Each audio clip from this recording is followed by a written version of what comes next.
Hello dear students, I am Javed Ahmed Bhatt with new lecture today from your book Flamingo.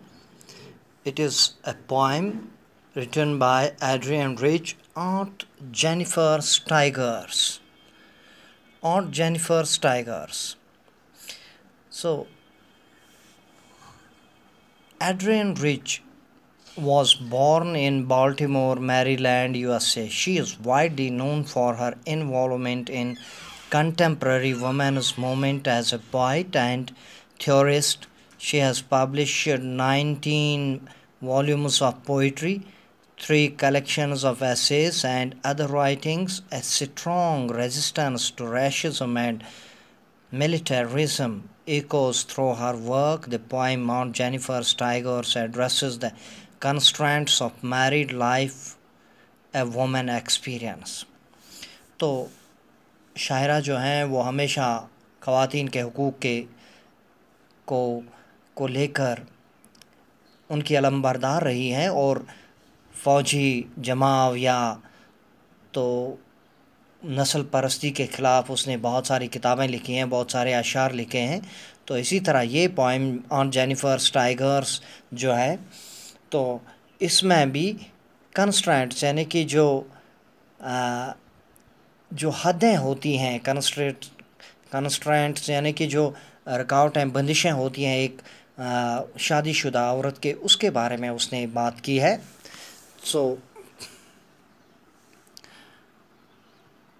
The story of Aunt Jennifer's life is the common story of almost all married women. यानी ये कहानी जो ऑन्ट Jennifer जो है इसकी जो शादीशुदा ज़िंदगी है ये तकरीबन तमाम औरतों की कहानी है जो शादीशुदा हैं. They spend their life in doing household chores from morning till evening, produce children and bring them up with loving care, put up with all the bullying. Bullying means intimidate or persecute someone. किसी को यानी किसी पर तशद्दुद करना या किसी को सताना, किसी को टॉन्ट करना, किसी को तंज करना of their husbands and then at last pass into their graves with no regard from anyone. तो ये कहानी जो है जो शादीशुदा औरतें हैं वो अपनी तमाम ज़िंदगी अपने घरों के अंदर उमूर खानादारी में गुजारती हैं, जो उनके खानगी अमूर होते हैं, जो काम होते हैं उन्हें अंजाम देने में, और बच्चे पैदा करते हैं, उन्हें पालते पोसते हैं, उन्हें बड़ी मोहब्बत और शफ़क़त से वो ब्रिंग अप करती हैं और अपने जो उनके हस्बैंड्स होते हैं उनका तशद्दुद, उनका वो तनज़ वो बर्दाश्त करते हुए भी और आखिरकार वो मौत से हमकिनार हो जाती हैं. मौत यानी कि अपनी कब्र में यानी कि मरने के बाद अपनी कब्रों में चली जाती हैं, लेकिन किसी के दिल में उनके लिए उनके इस जज्बात को, इनके इस काम को के लिए कोई काबिल कदर सराहना नहीं होती है. So before going to the poem and I will read out the poem first for you. Aunt Jennifer Steigers frowns across a screen, bright topaz, denizens of a world of green. They do not fear the man beneath the tree, they pace in sleek, chivalric certainty.